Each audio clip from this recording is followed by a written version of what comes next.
Are you on edge? We live in challenging, edgy times, so let's lean in. I'm Sandra Bargman, the host of the Edge of Everyday podcast, which drops bi-monthly on all your favorite podcast platforms. Tune in live with me and my friends and colleagues as we share stories and tough talk about pushing boundaries and exploring our rough edges. Real talk with real people that sparks provocative invitations to leap out of what's safe. Sandra Bargman, on the edge of every day. Thanks for listening.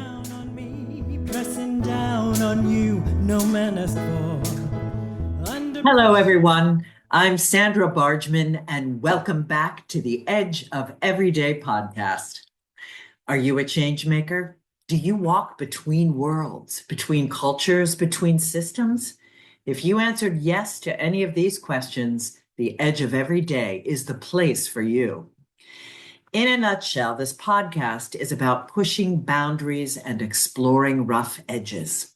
Through conversations and shared stories with friends and colleagues, it's my hope that we can begin to understand our edges. And what I mean by edges is those places where we are fearful, those places where we are resistant to change, those places where paradox and contradicting identities live in our beliefs and in our understandings, both individually and collectively. We live in edgy, challenging times, and we cannot keep looking away from the ugly, from the difficult, and silence is no longer an option. Life isn't black or white, it's both, and I want to talk about that. I want to face the tension of paradox, and I want to engage in the hard conversations.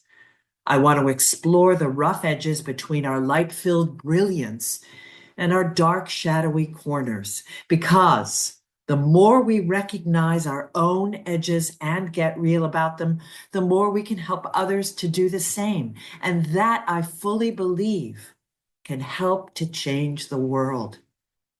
So, thanks again for tuning in. So, Happy New Year, everyone. I hope your holidays were festive and filled with the holy. You know, all that connects you to the magic and the mystery of life, all that you consider holy and sacred. Well, I must confess that since the election here in the US, it's been really a struggle for me, a challenge to stay connected to that magic. And with every day that passes, though, I keep gathering more courage and more clarity about how I will continue to meet these challenging times in which we find ourselves. Certainly, having this podcast, these powerful conversations, sharing these stories, amplifying these voices here on the Edge of Everyday podcast is all the more important, if for no one else than for me. But I think it is for you too. So thank you, all of you, always, for listening, for sharing these conversations with your networks, and for being willing to be here on the edge with me. We don't have an interview today, but I'm going to read a short story. A story written by Dr. Clarissa Pinkola Estes that inspires me deeply these days. And I discovered the writings of Dr. Pinkola Estes over 30 years ago when I read the book Women Who Run with the Wolves. It was a book that changed my life. I wrote in the margins. It became a Bible of sorts, and I returned to it often throughout the years. So the piece I share with you now was written in, I believe, 2001. We were made for these times, and here it is. My esteemed ones, do not lose heart. We were made for these times. I have heard from so many who are deeply and properly bewildered.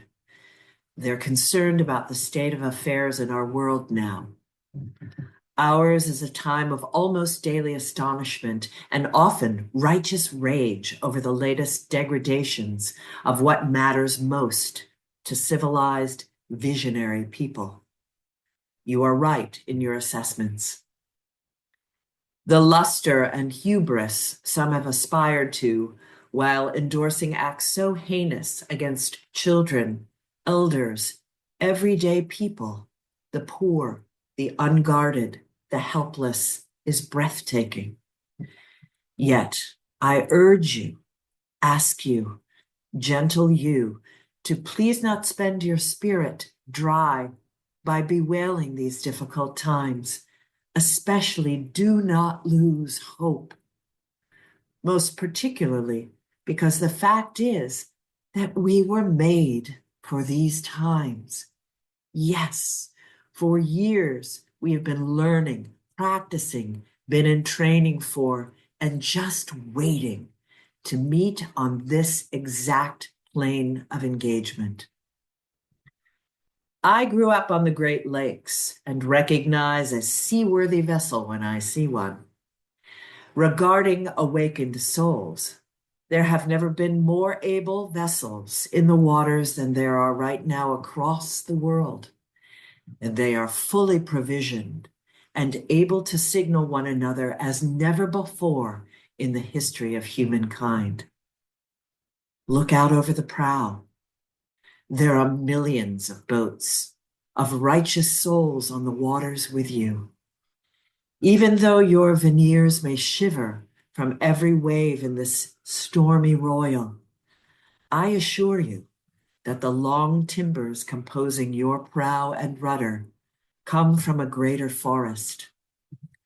That long-grained lumber is known to withstand storms, to hold together, to hold its own, and to advance regardless.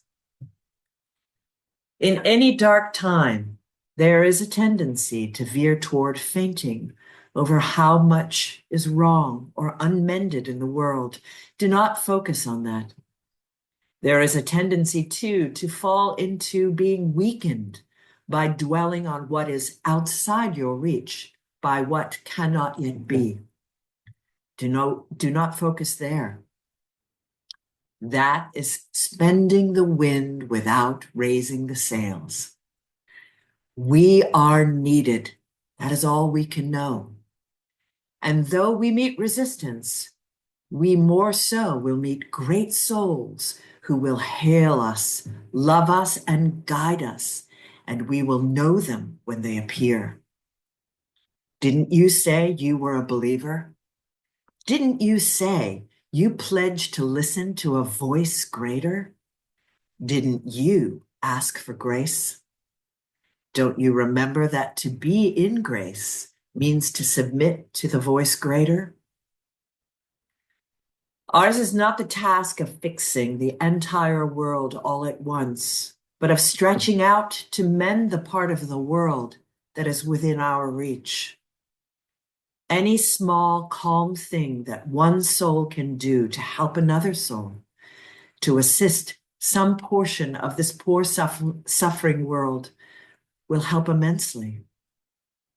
It is not given to us to know which acts or by whom will cause the critical mass to tip toward an enduring good. What is needed for dramatic change is an accumulation of acts, adding to, adding more, continuing. We know that it does not take everyone on earth to bring justice and peace, but only a small, determined group who will not give up during the first, second, or 100th gale.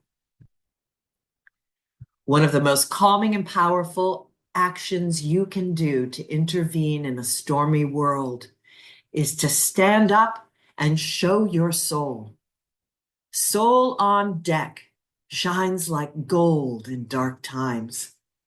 The light of the soul throws sparks, can send up flares, builds signal fires, causes proper matters to catch fire.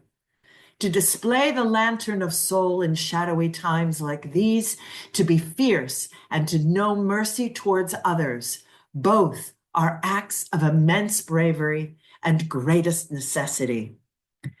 Struggling souls catch light from other souls who are fully lit and willing to show it. If you would help to calm the tumult, this is the one strongest thing you can do. There will always be times when you feel discouraged. I too have felt despair many times in my life, but I do not keep a chair for it. I will not entertain it. It is not allowed to eat from my plate. The reason is this. In my uttermost bones, I know something as you do. It is that there can be no despair when you remember why you came to earth, who you serve, and who sent you here. The good words we say and the good deeds we do are not ours. They are the words and the deeds of the one who brought us here. In that spirit, I hope you will write this on your wall. When a great ship is in harbor and moored, it is safe, there can be no doubt. But that is not what great ships are built for. This comes with much love and prayer that you remember who you came from and why you came to this beautiful, needful earth.